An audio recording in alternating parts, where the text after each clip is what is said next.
адамның басында 15 миллиард нервный клетка болса, соның әрбір нервный клеткаға бір микрокапилляр келіп тұрады. А бұл арақтың сондай қасиеті, эритроцит деген негізгі адамның тәніне, миына, барлық жерге оттегін апарып тұратын, кімді бір-бірімен жабыстырады.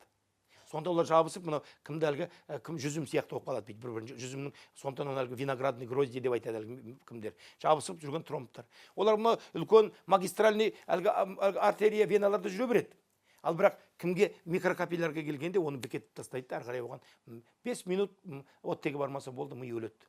Сөйтіп ақырын, сондықтан мысалы вестибулярный аппарат тұрған жерде ететін болса, қиқан етіп көп жүре алмай бүйтіп жүретін, содан себебі клетка сол жерде өлді. А центр память жерінде өлетін болса, оның не істеп қойғанын білмейді. Особенно арақ ішкен кезде сен кісі өлтірдің десе, мен өлтірген жоқпын, мен білмеймін, қалайша болды деп, есінде де болмайды, өлтіріп қойғанын да білмей қалады, шындап келсе. Не істеп, не қойғанын, себебі мида қай жерде клеткалар өледі, сол жерде ол сондай іске ұшырайды. Сондықтан бұл мәселесі, арақ мәселесі бұл ауыр нәрсе, бұл семьяның айырылуына, сол арақтың ақыраяғын, сол арақ үшін соғадан ол наркотика. Бұл наркотикалық, енді плазмалық наркотикалық у дейді. Сондықтан бұл у болғаннан кейін біздің біріншіден денсаулығымыз залал әлгі жағынан әкелетін болса, екіншіден наркотика бізді оған байландырып қояды. Кәдімгі морфий сияқты, кім сияқты адам оны ішкеннен кейін енді соны шебергісі келеді.